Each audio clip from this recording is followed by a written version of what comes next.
Afternoon, everybody. Noodle Thumb here. Today I have for you Rocketman from Trekmaster30. It's a challenge lock. A part of a, not really a set, but a loose confederation of challenge locks I got from Logic Wizard. I've already picked a couple of these. Flash Harry by Tinny. I think that was a collaboration with Beer Can Bushcraft. And then Neon FX X1 challenge lock.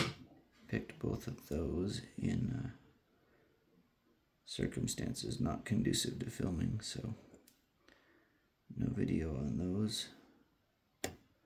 Apologies to those challenge lock makers.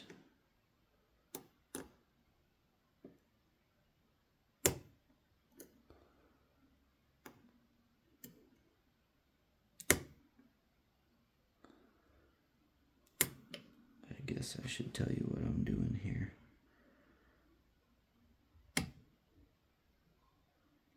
So pin 1 seems to want to be set sky high. Yep, it's not overset. I'm not sure if the camera picks up that key pin or pin 1. But it's set pretty high up there. I was getting nervous that I was working on oversetting it. Pin 2 doesn't seem to want to be touched at all. Pin 3 I've kind of set to a medium. 4 I just did one click. And then 5.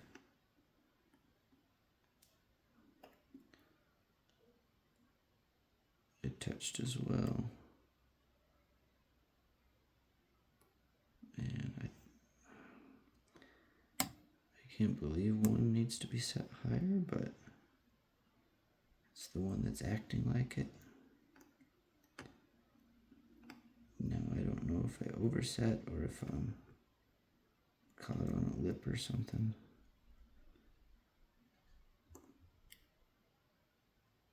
See if it needs to go even higher than that.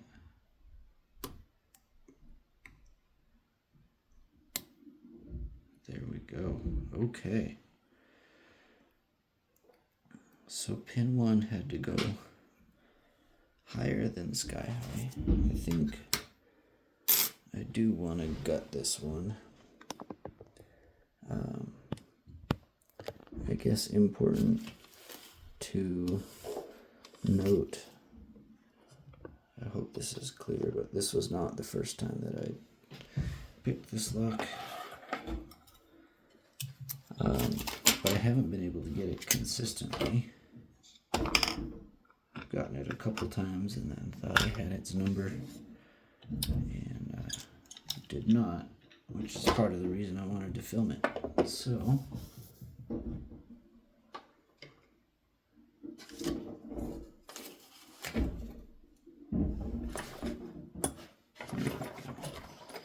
my workspace is a mess right now.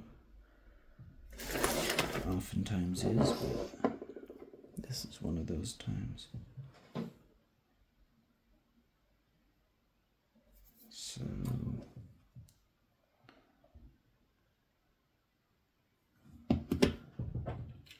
got a Phillips, probably a JIS head actually, but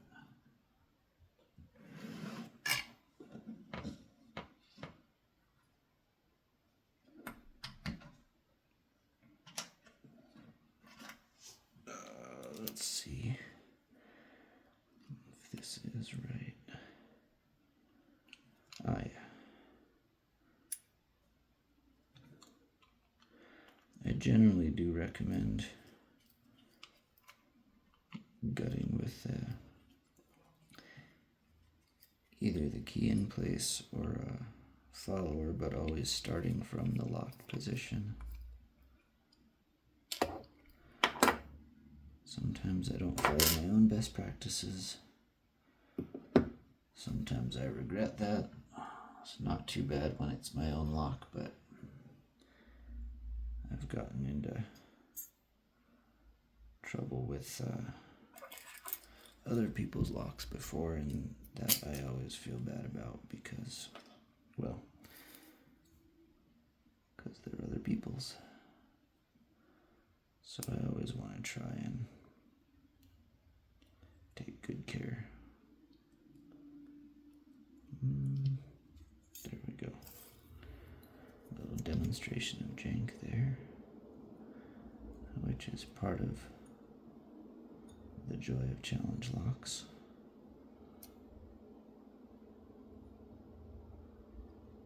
I generally recommend inserting the shim before starting the gutting process.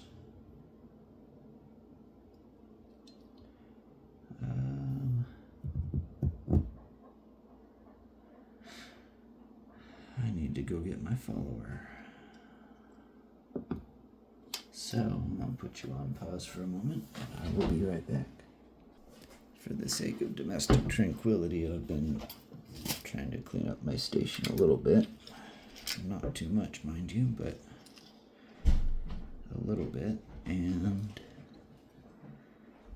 as a result, I don't have everything right at my fingertips like I usually do.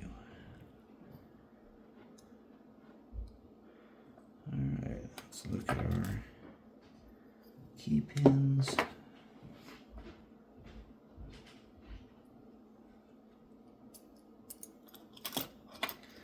There's our bitting. Here's pin 1, like I said, is sky high. 2 is min lift. I'm surprised that 4 looks like a no lift and 2 is a min lift because I actually had more trouble oversetting pin 2.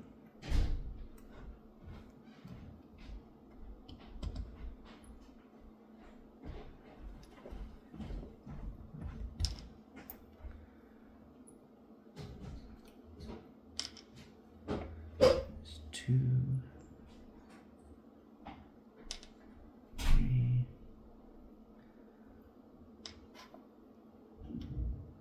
So key pins looking pretty standard. Those might all be factory.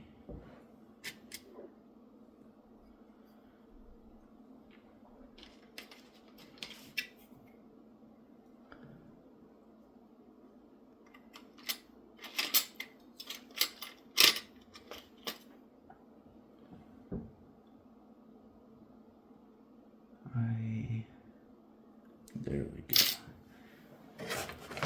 I had only my less favored tweezers, but here's my favorite ones. Okay. Driver 1, severely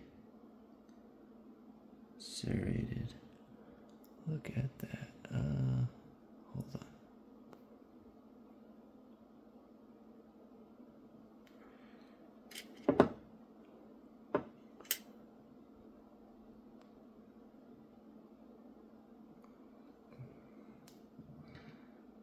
That is crazy.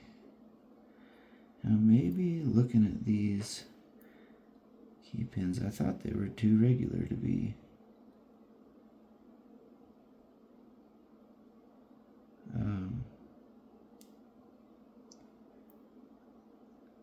handmade, but maybe we just have a very good whoop. It's a segmented spool, maybe on 3. Maybe we just have a very talented, very skilled maker here.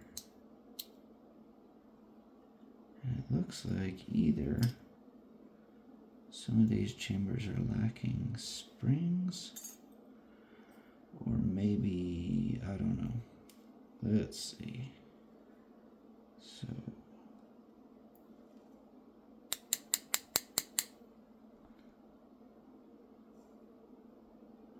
I see something in there.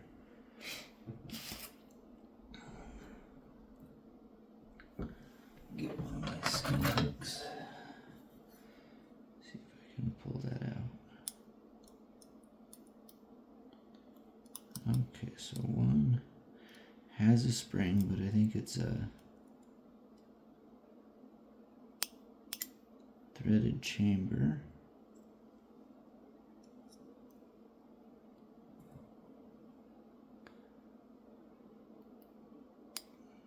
Two.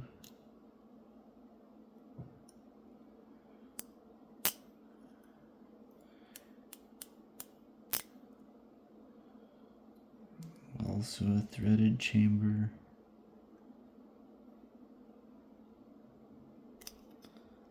And I can't retrieve a spring out of there.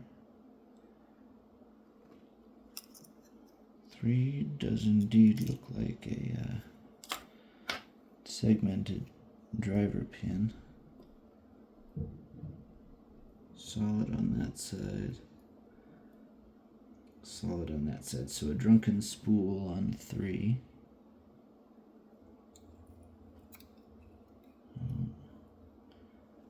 That's the spring from 4.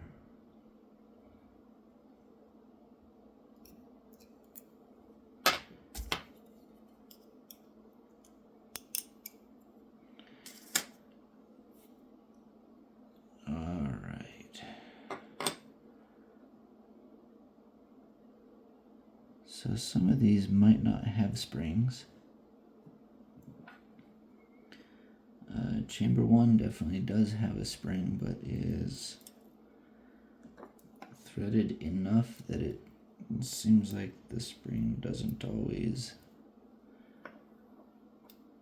do the springies. I'm having a double of a time getting the spring back in to chamber 4.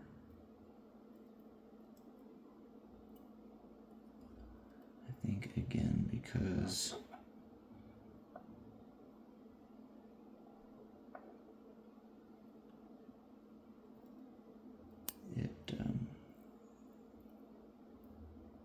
I think it's threaded, and so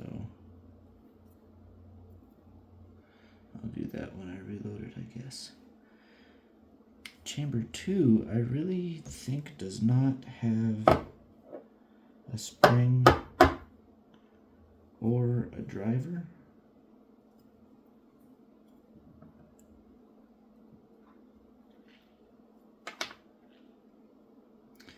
And this Bible cover looks like hot glued on, or some kind of glue. Meaning I cannot, or will not, remove it. I guess I could. It would be destructive to the lock, and I'm not going to do that. So I think that spring is chamber 3. So let's have a close look at these pins.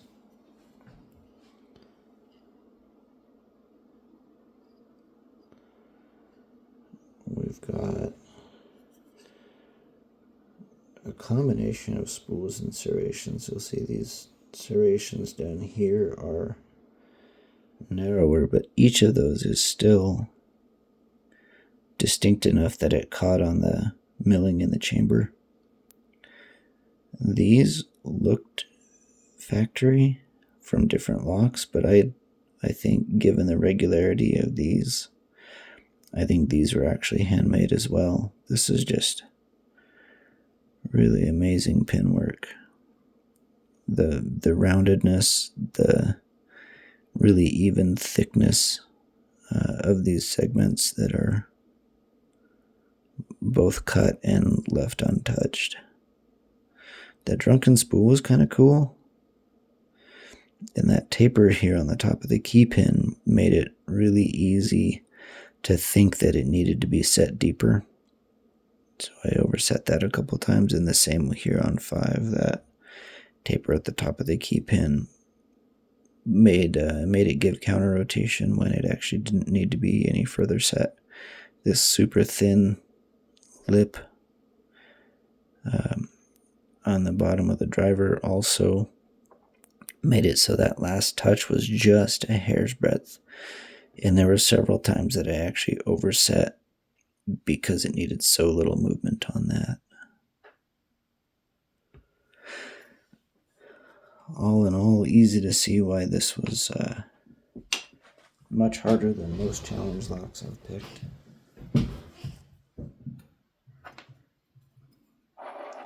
Pretty fun lock.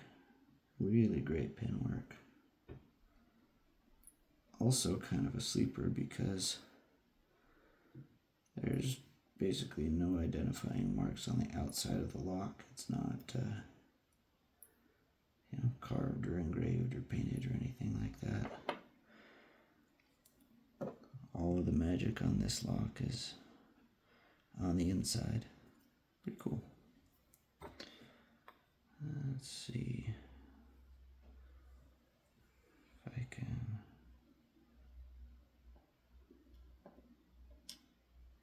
load this up without incident.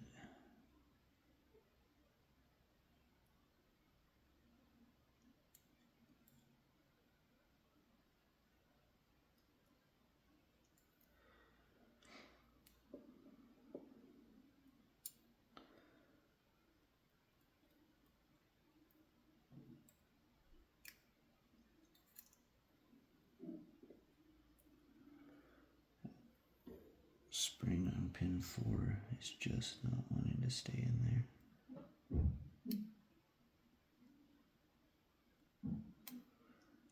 And the way that these chambers are threaded makes it a challenge to load them.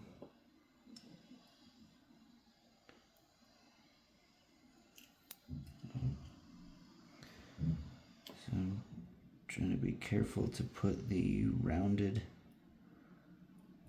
end of this top driver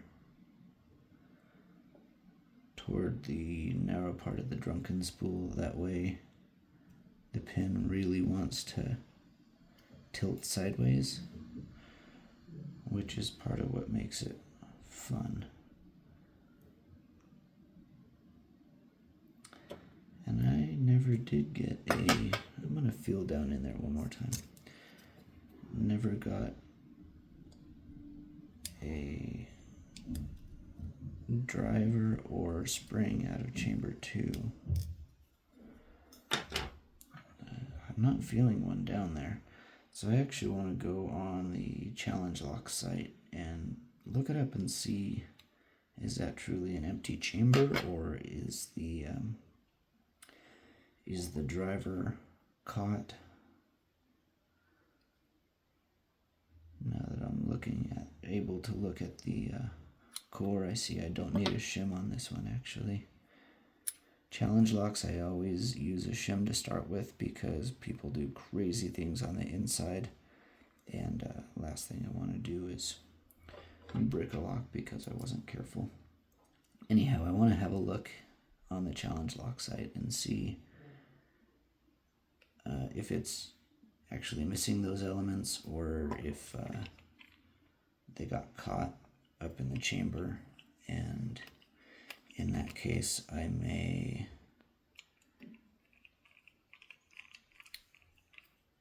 bend a paper clip to try and retrieve them, or shake things loose in there.